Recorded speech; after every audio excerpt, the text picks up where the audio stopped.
영화나 드라마를 보면 1945년 8월 15일 일본 천황 또는 일본 왕이 항복 방송을 하자마자 사람들이 거리로 뛰쳐나가 만세를 부르고 태극기를 흔드는 장면이 많이 나옵니다. 하지만 당시를 겪은 경험자의 증언이나 관계 자료를 보면 사람들이 환호했던 것이 아니라 서울거리는 여느 때보다 더 조용했는데 그 이유는 무엇이었을까요?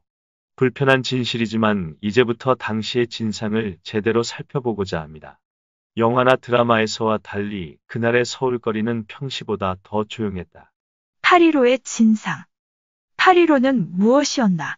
어떤 사건을 다시 본다는 것은 시간의 옥상에 올라가 밑을 내려다보는 일과 비슷하다. 사건이 일어난 것과 같은 시간대를 뜻하는 지상에서는 개별적인 사건을 자세히 볼 수 있는 장점이 있지만 사건 전체의 윤곽과 의미를 발견하는 데는 시간의 옥상에서 내려다보는 것만 못하다. 8.15는 올해로 75년째다. 10년을 1층으로 간주한다면 우리는 지금 7층 정도의 옥상에서 8.15 광복절을 내려다보는 조감도를 얻을 수 있다. 그런데 광복절이라 하면 잃었던 나라의 주권을 되찾은 날이란 뜻인데 우리는 정말 우리가 기념해온 그 광복절에 잃었던 나라의 주권을 되찾았던 것일까? 앞으로 그 과정을 자세히 살펴보겠지만 조선 총독부의 통치는 8월 15일 이후에도 엄연히 계속되었다. 이 점에서 우리는 그 땅에서 일제 통치가 끝난 10월 25일을 광복절로 삼고 있는 대만의 사례를 참고해 볼 필요가 있다. 만일 우리의 광복절이 2차 대전에 참전했던 일본의 항복을 뜻하는 것이라면 그것을 요구한 포츠담 선언의 수락이 결정된 8월 14일 또는 일본군에 대한 정전 명령이 하달된 8월 16일을 그 기점으로 삼았어야 했을 것이다. 실제로 일본이 포츠담 선언에 조인한 것은 9월 2일이었다. 이에 따라 미국의 대일 전승기념일은 9월 2일로 되어 있고 일본과 싸웠던 구소련의 대일 전승기념일과 중국의 항일투쟁 승리기념일은 그 다음 날인 9월 3일로 되어 있다. 만일 광복절이 일제의 탄압에서 벗어남을 의미하는 것이라면 이 땅을 통치해온 일제가 조선 총독부 청사에서 항복조인식을 거행한 9월 9일을 그 기점으로 삼았어야 했을 것이다. 따라서 8월 15일은 어느 각도에서 보더라도 우리의 광복절 또는 해방일이 되어야 할 이유가 국제법상으로는 존재하지 않는다. 그럼 8.15는 대체 무엇이었나? 그날은 단지 포츠담 선언의 수락 결정을 전하는 일본 천황의 조서가 라디오로 방송되었던 날짜에 지나지 않는다. 무슨 조서였느냐 하면 전쟁을 끝낸다는 종전의 조서였다. 그래서 일본인들은 이날을 종전 기념일로 삼게 된 것이지만 우리는 대체 무엇 때문에 이날을 광복절로 삼았던 것일까? 나라의 주권을 되찾은 날이라면서도 사실은 황국신민적 정신자세를 완전히 벗지 못해 그날 발표된 일본 천황의 조서를 높이 받든 역설적 행위는 아니었을까? 천황의 방송. 1945년 8월 15일 아침 서울 시내에는 본일, 정오, 중대방송 1억 국민 필청이란 벽보가 나붙었다. 오늘 낮 12시 중대방송이 있으니 일본인 7천만, 조선인 2,300만, 대만 등 기타 지역인 700만은 반드시 들어야 한다는 의미의 벽보였다. 그리고 이날 낮 12시엔 천황방송, 이른바 오금방송이 라디오로 중계되었다. 실제로는 14일 밤 동경항공에서 78회 전에 아세테이트 SP판에 녹음된 일왕 또는 천황 히로히토의 육성을 일본 NHK가 15일 경성방송국을 통해 조선에 중계한 것이었다. 정오에 한 번, 오후 2시에 다시 한 번 내보낸 이 방송을 직접 들었던 조선인은 그리 많지 않았다. 라디오가 귀한 시대였기 때문이다. 당시의 고급 라디오로는 RCA 빅터 같은 것이 있었지만 일반적으로는 나무 상자로 된 국형 123형 수신기를 썼다. 그러나 이마저도 조선에는 그렇게 널리 보급되어 있지를 못했고 유행의 라디오가 있어 방송을 들었다 하더라도 조서를 단조롭게 낭독한 히로히토의 코맹맹이 소리는 발음 자체도 명료하지 못했다. 거기다 잡음마저 심해 알아듣기가 쉽지 않았다. 경성일보 종전 심할기라는 책에서 경성일보 사장 요코미조 미스테르는 당시를 이렇게 회고했다. 오금방송이 잡음으로 똑똑히 들리지 않았기 때문에 강단에 올라가 동맹통신을 통해 입수하고 있던 종전의 조서를 소리내어 읽었다. 방송이 잘 들리지 않았던 것은 비단 조선에서만이 아니고 NHK가 소재한 일본 동경에서도 청취하기가 어려웠다고 기억하는 일본인들의 회고물이 많다. 왜 그렇게 잡음이 심했던 것일까? 당사자인 NHK는 방송 50년사에서 5금 방송에 잡음이 많고 내용을 청취하기가 매우 어려웠던 것은 중계선의 감쇄에 의한 것이었다. 하고 기술적인 이유를 대고 있으나 비슷한 시기에 방송되었던 대본령 발표의 전황 뉴스 등은 아무런 잡음 없이 잘 들렸었다는 점에서 설득력이 약하다. 당일 천황의 항복 방송 자체를 수치스럽게 생각한 방송국 관계자가 의도적으로 잡음을 집어넣어 일반인이 무슨 소리인지 알아듣지 못하게 했다는 설도 있다. 설령 잡음 없이 잘 들렸다 하더라도 이날 천황이 낭독한 조서는 한학자 가와다 미즈호가 기초한 한문투의 문어체라 일반인들로서는 해득하기가 쉽지 않았다. 천황의 녹음이 방송된 뒤 와다 노부가타 방송원이 경과를 설명하고 조서를 다시 낭독함으로써 사람들은 비로소 일의 진상을 알게 되었다고 일본 측 자료들은 전하고 있다. KBS가 발간한 한국방송 60년사에 따르면 조선에서도 경성방송국의 민자호 방송원이 천황의 방송을 요약해설한 것으로 되어 있다. 그러나 방송원의 설명을 듣고 나서도 이 조서가 갖는 정치적 의미를 캐치한 조선인은 그리 많지 않았다. 첫째, 당시는 오늘날처럼 천황의 조서를 일본이 패전한 것이라고 분명히 짚는 방자한 해설이 용납되지 않는 삼엄한 군국시대였다는 점이다. 둘째는 800여자의 조서 가운데 패전을 암시한 대목은 지문 제국정부로 하여금 미영중소 사국에 대하여 그 공동선언을 수락한다는 뜻을 통곡해 하였노라. 라는 단 한 줄뿐으로 조서 어디에도 패전이나 항복을 나타낸 부분이 없다. 조선은 자기들이 싸움에 진 것이 아니라 그동안 싸움으로 인한 고통과 앞으로 다가올 곤란을 생각하여 스스로 싸움을 끝내기로 했다는 종전의 변으로 일관하고 있다. 따라서 천황의 녹음 방송이 싸움이 끝난 것을 알리는 무엇이라는 정도는 파악하면서도 전시의 언론 통제하에서 히로히토가 미영, 중, 소 사국에 그 수락을 알리게 했다는 공동선언이 바로 일본의 무조건 항복을 요구한 포츠담 선언이었다는 사실을 뚜렷이 인식한 일반인은 거의 없었다. 그런데 패전과 종전은 사뭇 다른 것이다. 패전은 일제의 통치가 끝났다는 뜻이지만 종전은 일제의 통치가 지속될 수도 있다는 의미다. 이렇듯 방송의 정치적 의미를 제대로 파악하지 못했는데 어떻게 조선인들의 반응이 나올 수 있었겠는가? 조용한 8.15.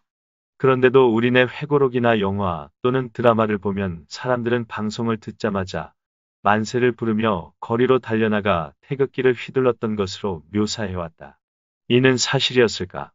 해방 전 경성방송국 방송원으로 있다가 해방 후 방송기자 제1호가 되었던 문재한 씨는 그것이 거짓말이라고 증언했다. 요즘에 와서는 가끔 정치하는 사람들이나 높은 지위에 있는 사람들이 8월 15일 서울거리에는 만세 소리가 울려 퍼지고 태극기가 물결치듯 휘날렸다고 떠벌리지만 다 거짓말입니다. 그날 서울 큰 거리에는 아무도 없었어요. 서울거리가 조용했었다는 위 증언은 필자가 80년대 초 8.15의 유경험자들을 널리 취재했던 내용과 동일하다. 해방 당시 서울 교외의 한 학교에서 임시교사를 했다는 일본인 미즈모토 쇼와도 15일 저녁에 나는 황금정육정목 부근을 전차로 지나갔지만 아무런 혼란도 없었다. 라고 회고했다. 혼란이란 일본인의 입장에서 본 조선인의 소요 같은 것을 가리킨 단어로 그는 평시와 같이 운행되는 전차를 타고 도심을 을지로를 지나갔지만 지나갔지만 거리는 평온했다는 것이다. 해방이 된 것인데 왜 거리는 그처럼 조용했던 것일까? 첫째는 앞에서 언급한 대로 천황의 방송에 대한 정치적 의미를 정확히 몰랐다는 점이 있다.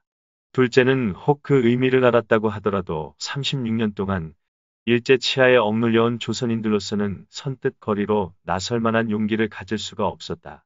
왜냐하면 조선에는 아직도 서슬이퍼런 일제 경찰이 엄존해 있었기 때문이다. 또 그 뒤를 받쳐주는 육군이 35만, 해군이 2만 5천, 도합 37만 5천 명의 일본군이 남북조선에 주둔해 있었다. 섣불리 행동하다간 신경이 곤두선 외놈들에게 무슨 봉변을 당할지 모른다. 두려웠던 것이다. 천황의 방송이 나온 8월 15일이 오히려 평시보다 더 조용했던 이유가 바로 여기 있었다. 그날은 수요일이었다. 직장이나 일터에 나갔던 사람들은 동태를 살피다가 조용히 집으로 돌아왔고 그날 저녁부터 동족끼리 정보를 서로 교환해보기 시작했다. 아까 낮에 나온 방송이 대체 무엇이었는가에 대해서. 치안권 이양. 아주 극소수였지만 조선인들 가운데는 그날 아침 8시 여운형이 조선 총독부로부터 치안권을 이양받았다는 소문을 전해 들은 자도 있었다. 천황의 녹음 방송이 나오기 전에 이미 총독부에서 치안권 이양 같은 대담한 정책을 추진하게 된 배경은 그해 8월 6일과 9일 미군이 히로시마와 나가사키에 투하한 두 발의 원자폭탄이었다. 일본이 재생불능의 마비 상태에 들어가자 협심증을 앓고 있던 총독 아베 노부유키로부터 정무를 위임받은 정무총감 엔도 유사쿠는 8월 11일 아침 총독부 관방농상과장 최하영을 불러 조선인으로서의 솔직한 소감과 대책을 물어보더니 그날 점심때 경무국장 니시히로 다다오를 그에게로 보냈다. 오늘날로 치면 청와대 정책수석 정도에 해당하는 요직에 있던 최하영은 점심을 함께하며 니시히로 경무국장과 나눈 대화를 다음과 같이 회고했다. 경무국장은 점심을 들면서 오늘 정무총감께서 최 과장과 중대한 얘기를 했다면서? 지금 총감으로부터 명령을 받았는데 그 구체적인 방법을 최 과장과 의논하라는 거야. 라고 말을 꺼내고는 통치권을 조선인에게 어느 정도 이양한다면 누구에게 이양하는 게 좋겠느냐?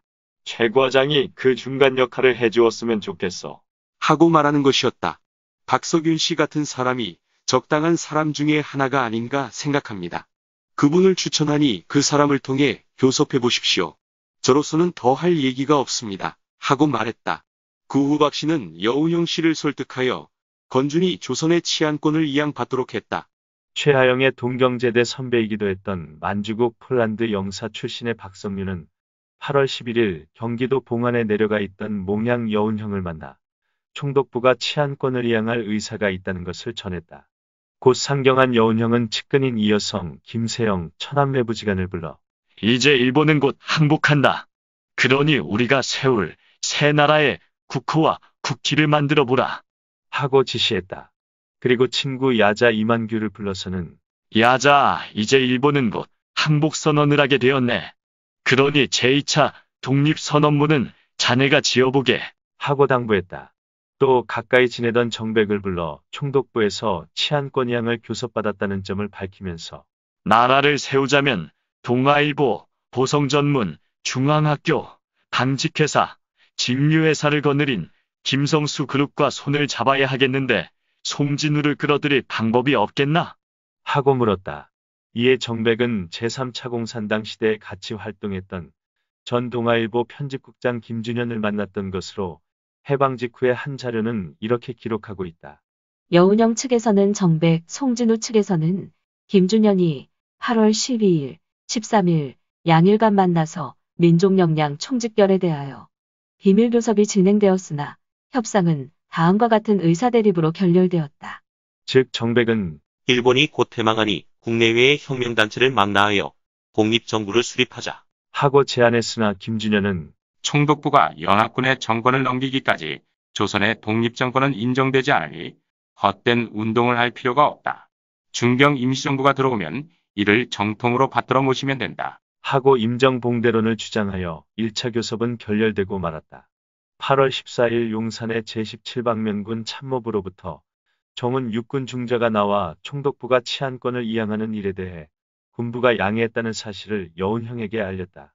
그리고 그날 저녁 다시 니시히로 경무국장의 부탁을 받은 권태석이 개동집에 나타나 8월 15일 아침 7시 엔도가 정무총감 관저에서 만나기를 원한다는 말을 전하고 돌아갔다. 여운형 엔도 회담. 8월 15일 아침 여운형은 대화정의 정무총감 관저에서 엔도를 만났다. 이날 두 사람의 회담에 대해 일본 측 자료는 다음과 같은 기록을 남겼다. 엔도 총감은 여운형 씨를 제2면회실에서 만나 오늘 12시 포츠담 선언 수락의 조치기 내린다. 적어도 17일 오후 2시까지는 소련군이 경성에 들어올 것이다. 소련군은 먼저 일본군에 무장해제를 한다. 그런 뒤 형무소에 있는 정치범을 석방할 것이다. 그럴 때 조선민중이 부화뇌동하여 폭동을 일으키고 양민족이 충돌할 우려가 있다. 이런 불상사를 방지하기 위해 미리 형무소의 사상범과 정치범을 석방하고 싶다. 연합군이 들어오기까지 치안 유지는 총독부에 있지만 측면에서 협력을 부탁하고 싶다고 말했다. 이에 대해 여운형 씨는 기대에 어긋나지 않게 노력하겠다고 대답했다. 그때 방에 들어온 니시히로 국장도 가세하여 석방을 앞두고 사상범, 정치범에게 함부로 날뛰지 않도록 미리 말해두고 싶다는 것과 민중 가운데 특히 청년 학생이 폭동의 중심이 될 우려가 있으니 그들에게 냉정함을 갖도록 설득해달라고 여운형 씨에게 부탁했다. 또 엔도 정무총감은 여운형 씨로부터 안재홍 씨에 대하여 함께 치안 유지에 협력하도록 전원을 부탁하고 자리를 물러났다. 그 후 니시히로 국장은 여운형 씨에게 치안 유지 협력에 필요하다면 조선인 경찰관을 당신 밑으로 옮겨도 좋다고 말했다. 여운형 씨로부터의 식량 문제에 대한 질문에 대하여 니시히로 국장은 10월까지는 충분하다고 대답했다. 또 치안유지법에 걸려 경찰서, 헌병대에 유치되어 있는 사람들을 석방시켜달라는 요구에 그건 말할 것도 없다. 형무소에 있는 자들마저 석방할 테니까 라고 대답했다. 집회금지를 해제해달라는 여운형 씨의 말에 니시히로 국장은 집회의 자유를 약속했다. 이에 반해 한국 쪽의 기록은 여운형이 그 자리에서 전 조선의 정치범, 경제범을 즉시 석방하라. 집단생활지인 경성의 식량을 93개월분을 확보하라. 치안유지와 건설사업에 아무 구속과 간섭을 말라. 조선에 있어서 추진력이 되는 학생의 훈련과 청년의 조직에 간섭을 말라. 전 조선에 있는 각 사업장의 노동자들을 우리 건설사업에 협력시키며 아무런 괴로움을 주지 말라. 라는 5가지 조건을 제시했던 것으로 되어 있다. 회담이 끝난 뒤 개동집으로 돌아온 여운형은 15일 낮 1시 30분경 조선 헌병사령부로 찾아가 측근인 이임수 등 10여 명의 수감자들을 석방시킨 다음 다시 서대문 형무소로 향했다. 오후 4시까지 석방해주겠다는 엔도의 언질이 있었기 때문이다. 그러나 서대문 형무소장 IOC 하루오는 아직 법적 절차가 끝나지 않아 기결수는 내일 오전 10시에 석방하게 되었노라고 사과하면서 대신 유치장에 억류되어 있던 일시 구치자 20여 명을 풀어주었다.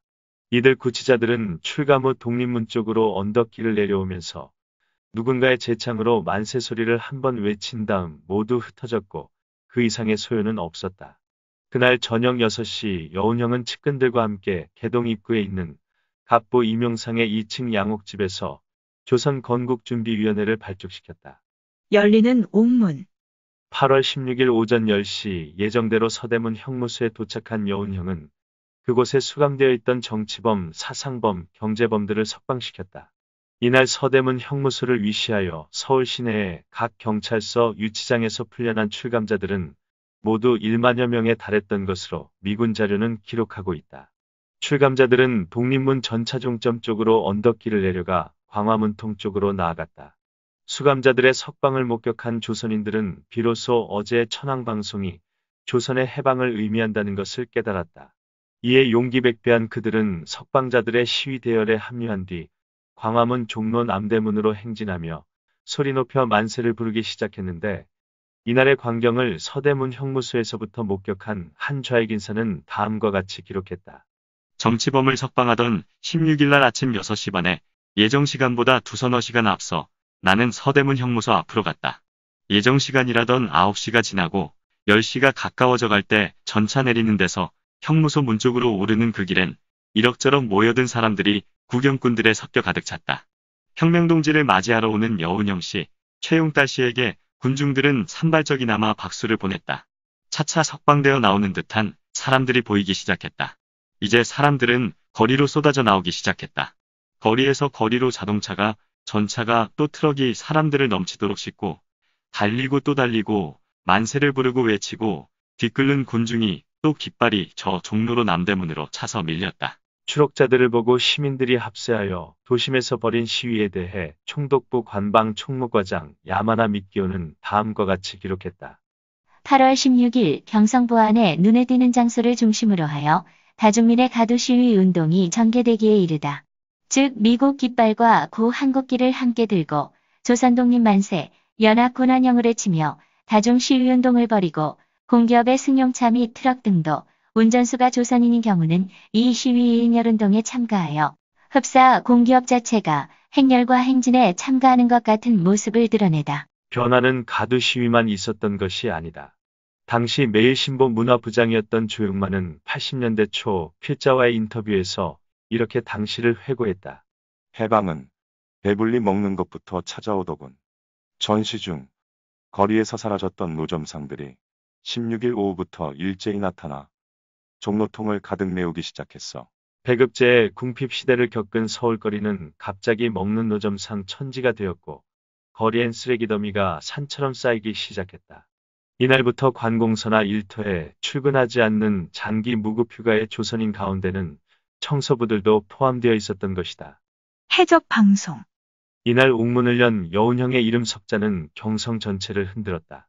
서대문 형무소에서 개동집으로 돌아온 뒤 측근들과 향후 문제를 의논하고 있던 여운형은 얼굴이라도 한번 보고 싶다고 휘문중학교 교정에 모여든 5천여 군중들이 여운형 선생은 나오시오 하고 외치는 소리를 외면할 수 없었다. 그는 지축을 울리는 것 같은 군중의 함성 소리를 들으며 연단에 올라 그 특유의 사자후를 토하기 시작했다. 마침내 조선민족의 해방의 날은 왔소이다. 어제 15일 아침에 원등이가 나를 불러가지고 과거 두 민족이 합했던 것에 대하여 그 잘잘못을 조선에 다시 말하고 싶지는 않다. 오늘날 나누는 때에 서로 좋게 나누는 것이 좋겠다. 오해로 상호간에 피를 흘리고 불상사를 일으키지 않도록 민중을 잘 지도해 주기 바란다고 했소이다. 나는 이에 대하여 원등이에게 5가지 요구를 내놓고 그 자리에서 무조건 승낙을 받았습니다. 여러분, 이제 우리가 민족해방에 제1보를 내디디게 되었으니 우리가 지난날에 아프고 쓰리던 것을 이 자리에서 다 잊어버리고 이 땅에다 합리적인 이상낙원을 건설해야 합니다. 연설 도중 청중들 사이에서 고함 소리가 들렸다. 오후 2시에 소련군이 경성역에 온다. 청중의 일각이 웅성거리는 가운데 여운형은 연설을 이어나갔으나 소련군의 경성 입성 소문은 순식간에 운동장을 한 바퀴 돌았다. 이에 흥분한 군중의 일부가 아우성을 치면서 교문 밖으로 달려나가기 시작했다. 이렇게 하여 여운형의 이날 연설은 중단되고 말았다. 그래서 기록으로 전하는 연설문도 반토막뿐이다. 연설이 중단된 원인은 흔히 소련군의 경성 입성 소문 때문이었던 것으로 알려져 있으나 당시의 진상을 조사한 미군 자료는 다음과 같이 기록하고 있다. 8월 15일 경성방송국의 JODK의 전파로 작동되어 적어도 그 방송을 듣는 사람들에게 소련 점령하에 자유조선에서 송신된다고 믿어진 한 해적 방송은 곧 임시정부가 경성에 수립될 것이며 임시정부의 순회 3명이 다음날 열차편으로 수도에 도착할 것이라고 발표했다. 8월 16일 코리언 군중은 그 3사람을 보려고 경성역에 나갔으나 경찰에 의해 쫓겨났으며 기대했던 관리 3명도 모습을 나타내지 않았다.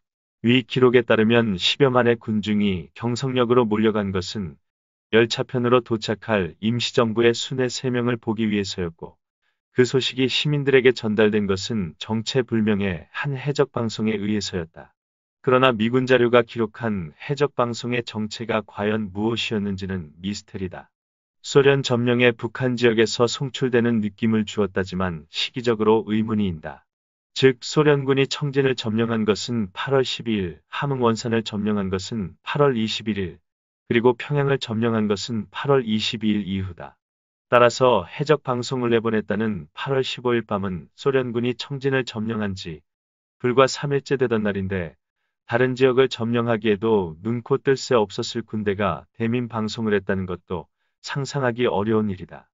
설령 방송을 했다 하더라도 이를 서울에서 듣게 하려면 송신소의 중계가 필요한데 8월 15일의 시점에서 각처의 송신소를 장악하고 있던 것은 총독부다. 그렇다면 역으로 해적 방송을 내보낸 주체는 소련군이 아니라 총독부였다고 가정할 수도 있다. 그렇게 보는 것은 경성역에 도착한다는 임시정부의 순회 3명과 관련하여 미군 자료가 다음과 같은 정보를 제공하고 있기 때문이다. 천황의 항복선언이 있은 직후 전단지와 포스터들이 나타났다. 그중 하나인 작은 전단은 공산주의자나 소련 출처로부터 나온 것으로 짐작되는데 그 내용은 다음과 같았다. 경축 조선 독립, 동진공화국 선포, 대통령 김구, 총리 대신 이승만, 외무 대신 여운형, 육군 대신 김일성, 참모총장 황운.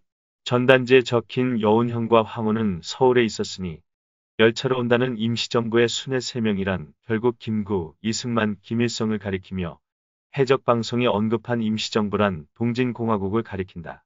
여기서 우리는 해적방송과 전단지 사이에 어떤 연계성을 엿볼 수 있다. 8월 16일 약 10여만에 달하는 서울 시민들이 경성역으로 몰려간 것은 이들 동진공화국의 순회 3명을 마중 나갔던 셈이다. 그러나 우리가 알거니와 김구, 이승만과 김일성은 이념적으로 같이 일할 수 있는 관계가 아니었다. 아마도 김일성의 이름 때문에 미군 자료는 이 명단의 출처가 소련이나 공산주의자일 것으로 보았으나 이 무렵 소련군은 북한을 점령하느라고 경황이 없었고 조선의 공산주의자들 또한 8월 15일에는 그런 작업을 벌일 만한 세력이 결집되어 있지 못했다. 이를테면 김일성은 아직 입국도 하지 못하고 있었다. 또 화욕의 박헌영은 은신해 있던 전라도 광주에서 아직 상경도 하지 못한 상태였으며 서울 청년계의 정백은 여운형의 건준에 가담하고 있었기 때문에 구태여 그런 별도의 행동을 취할 필요성이 없었다. 따라서 전단지의 살포자는 해적방송의 경우와 같이 총독부 경찰 또는 헌병이었을 것으로 짐작되는데 해방 직후 영향력이 있던 신천지라는 잡지에 그 같은 견해를 보인 신문기자들의 좌담의 기사가 실려 있다. 그 해당 부분만을 옮겨보면 다음과 같다. 이봉구 서울신문 기자. 또 별안간 16일에는 소련군이 서울에 도착한다는 소문이 나서 정광현 합동통신 기자. 정말 그거 굉장했습니다. 그날 덕성여학교에서 열성자대회가 있었는데 갑자기 그 소식이 들어오자 와 하고 역으로 몰려갔는데 역에서는 아무것도 모른다 하고 대중은 지금 복귀를 왔느니 철원에 왔느니 어디를 왔느니 하고 시시각각으로 온다는 소문이 돌았었습니다. 본지 기자 신천지 기자. 그것이 근거가 없는 것도 아닐 텐데요. 그 소문이 어디서 나왔습니까? 정광현 합동통신 기자. 외놈들의 모략이었다는데요. 해방 직후의 신문 기자들은 8월 16일 군중들이 대거 서울역으로 몰려간 사건을 일본인의 모략으로 인식하고 있었던 것을 알 수 있다. 그렇다면 8월 15일 여운형에게 치안권까지 이양했던 일본인들은 왜 그런 모략을 벌였던 것일까? 관심 분산 작전. 8월 15일 아침 여운형이 정무총감 관저를 찾아갔을 때 엔도어는 소련군이 경성에 들어와 일본군을 무장해제시킬 것이라는 발언을 한 바 있다. 그리고 바로 그 다음 날인 16일 낮 소련군이 경성역에 도착한다는 소문이 서울 전역에 나돌았다. 엔도어의 발언은 임시정부의 요인 3사람이 경성역에 도착할 것이라는 해적방송이나 동진공화국 선포를 알린 전단지와 무슨 연관이 있었던 것일까? 먼저 이 발언을 조사해서 정리한 미군 자료는 다음과 같이 기록하고 있다. 부총독은 미군이 코리아를 점령하지 않을 것이며 점령은 순전히 소련군에 의해 이루어질 것이라고 건준에 알려주었다. 여기에 자극받은 여운형은 회담 직후 개동집에 돌아왔을 때 간밤 자기에게 접수하라 했던 방송국은 어찌하면 좋겠는가 동생 여운홍이 물어보았다. 그러자 여운형은 소련군이 서울에 진주할 것이기 때문에 사정이 달라졌다 하고 말했던 것으로 여운홍은 회고했다. 그로부터 15년 뒤인 1961년 여운홍은 동경에 갔을 때 엔도어를 만나 해방 당시 왜 소련군이 경성에 진주한다고 했는가를 물어보았더니 동경 내무성에서 온 전보에 조선이 분단 점령된다고 해서 그랬다. 라고 대답했다고 한다. 그러나 총독부 관방총무과장 야마나 미키오는 그 같은 내용이 내무성으로부터 조선 총독부에 타전되어 온 것은 8월 22일이었다고 자신의 수기에 썼다. 8월 22일 내무차관으로부터 조선에 있어서의 군의 무장해제 담당 구역은 북위 38도 이북은 소련군, 이남은 미군으로 할 것으로 본다는 예고 전보를 받았으나 그렇다면 왜 엔도어는 전보도 받지 않은 8월 15일에 그런 이야기를 했던 것일까? 당초 총독부가 여운형에게 치안권을 넘기기로 한 것은 조선에 있던 자국민을 보호하기 위한 조치였다. 총독부가 비행기를 동원하여 8월 16일 공중에서 살포한 조선동포요. 중대한 현 단계에 있어 절대의 자중과 안정을 요청한다. 라는 조선건국준비위원회 명의의 삐라도 결국은 조선인들에게 경거망동하여 날뛰지 말라는 내용이었다. 그러나 이것만으로는 안심할 수 없었기 때문에 폭동을 일으킬지 모르는 조선인들의 관심을 분산시키기 위해 소련군 경성 입성에 거짓말을 했으리라는 해석이 가능해진다. 일제의 반동? 한마디로 병 주고 약 준 것이다. 일본인들은 8월 15일 아침 치안권을 이양하여 조선인의 폭동화에 대한 안전장치를 설치한 다음 8월 15일 밤에는 임시정부 순회 3사람이 경성역에 도착한다는 해적 방송을 내보내고 8월 16일 낮에는 다시 소련군 경성 입성에 유언비어를 퍼뜨려 조선인의 관심을 분산시키는 데 성공했다.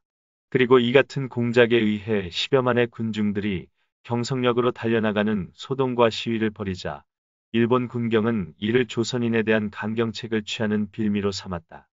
다수의 일본인은 생각지도 않은 다수 조선인의 대일본 시위운동에 격분하여 이 같은 시위운동을 묵인하고 있는 당국의 태도가 어딘가 느슨하다고 비난하는 소리를 높였지만 생각컨대 이와 같이 가두에 운집하는 군중을 해산시키고 집에 있도록 하는 것은 거의 불가능하므로 강력한 군관원 공동의 권력 행사를 필요로 하며 더구나 16일 오후 3시 건준 부위원장 안재홍이 경성방송국에 출연하여 담화문을 발표했는데 일본인들은 그 내용이 건준의 본래 목적인 치안을 넘어 신정부 수립을 목표로 하는 불온한 방송이었다고 생각했다. 여기다 건준의 재가를 받은 장본의 치안대 등이 활동하는 가운데 건준의 인준을 받지 않은 경위대, 무위대 등 정체불명의 단체들이 건준 이름으로 경찰서나 파출소를 습격하여 일본인 경찰관을 쫓아내고 무기를 탈취하는 사건이 벌어졌다. 어떤 곳에서는 무슨 경찰서라는 간판 대신에 조선 건국준비위원회 무슨 경위대라는 간판을 바꾸어 달기도 했다.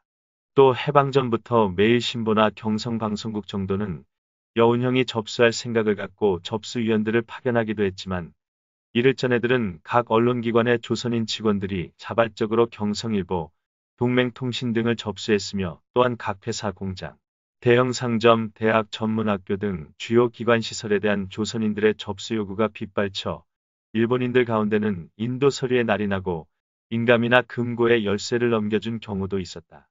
이처럼 사태가 걷잡을 수 없게 되자 예전에 엄격한 질서의 기준이 상실되었다는 것에 격분한 일본인들은 자국민의 생명과 재산을 보호하기 위해 군과 관과 헌병이 공동으로 치안권을 다시 확보한다는 결정을 보고 곧 반동적인 행동에 들어갔는데 이에 대해 미군 자료는 다음과 같이 기록하고 있다. 8월 17일 반동이 시작되었다. 코리안 경찰관들은 거의 일자리를 떠났기 때문에 당국은 전에 경찰이었으나 그 후 군에 징집된 일본인 3,000명을 소집했다. 따라서 질서 회복 담당을 위해 소환된 자들의 다수는 경찰복이나 군복을 혼용하고 있었다. 일본 측의 자료는 3,000명이 아니라 9,000명의 병사가 경찰관으로 전속되어 특별경찰대에 편성되었다고 기록하고 있다. 군경합동의 강경책이 실시됨에 따라 거리는 다시 해방 이전의 상태로 돌아갔다. 조선인이 해방의 자유를 누린 것은 여운형이 수감자들을 석방시킨 8월 16일 단 하루뿐이었다. 이미 17일부터 조선군관구 사령부는 인심을 교란하고 적어도 치안을 해치는 일이 발생한다면 군은 단호한 조치를 취하지 않을 수 없다. 라는 경고문을 발표하고 탱크와 장갑차와 트럭 위에 기관총을 설치한 위장 장갑차들을 동원하여 도심에서 무력 시위를 벌였기 때문이다. 이 같은 반동정책의 연장선상에서 건준이 접수했던 매일신보, 경성방송국 등의 언론기관도 일본군과 경찰에 의해 다시 빼앗겼다. 8월 17일 밤 엔도 정무총감은 나가사키 유조 보호관찰소장을 통해 건준위원장 여운형에게 접수는 연합국의 몫이니 건국준비위원회의 활동은 치안 유지 협력에 국한하도록 자제해달라. 라고 말했다. 한편 이 시위로 경무국장은 18일 오후 3시 아사히마치의 요정 기쿠이에서 건준 부위원장 안재홍을 만나 16일 방송 내용은 궤도를 벗어났다고 지적하며 건준을 없애라고 종용했다. 그들의 시각에서 건준은 이미 통제할 수 없는 프랑켄슈타인 괴물로 변모해 있었던 것이다. 그러나 자유를 맛본 조선인들의 마음을 8.15 이전으로 되돌려 놓을 수는 없었다. 안재홍 이하 건준 간부들은 총독부의 말을 따르지 않았고 치안대를 그 산하에 발족시킨 건준은 신정부를 수립할 모체로서의 활동을 계속해 나갔다. 그렇기는 하지만 일본인의 강력한 반동 정책이 실시된 8월 17일부터 조선인의 행동은 거리로 표출되지 못했다. 총칼을 든 일본 군경이 삼엄한 경계태세로 임했기 때문이다. 일제의 강압 통치가 이어진 거리에서는 16일과 같은 군중 시위나 만세소리나 태극기 같은 것은 다시 볼 수 없게 되었다. 조선인이 집회와 시위의 자유를 되찾은 것은 미군이 서울에 진주한 9월 9일부터다. 그날 오후 4시 35분 조선총독부 청사마당에 오랫동안 개항되었던 일장기가 내려지고 대신 성조기가 올라갔다. 여운형이 휘문중학교 광장에 등장하는 장면이라든지 그가 서대문 형무소에서 수감자를 석방시킨 날 그들을 마중 나왔던 군중들이 모여서 만세를 부르는 몇몇 부엌 커트 커트 정도의 정도의 사진만 8월 16일에 찍힌 것이고 나머지 8월 15일의 모습을 담은 것으로 알려진 서울거리의 태극기 물결이나 시민들이 환호하는 사진은 예외 없이 9월 9일 미군 진주 이후에 촬영된 것들이다. 자유가 주어졌던 8월 16일 단 하루를 제하면 항복조인식이 거행된 9월 9일 오후 4시 8분까지 총독부의 강압 통치가 계속된 것인데도 우리는 싸움에 진 것이 아니라 전쟁이 지겨워서 스스로 싸움을 끝낸다는 일본 천황의 조서가 반포된 8월 15일을 마치 충량한 반도 시민처럼 우리의 주권을 되찾은 광복절로 높이 받들어 기념하고 있으니 역사의 아이러니가 아닐 수 없다. 이번 이야기를 재미있게 들으셨다면 좋아요와 구독을 눌러주세요. 그리고 이마의 비극과 시대가 총살한 두미녀 간첩도 꼭 들어주세요.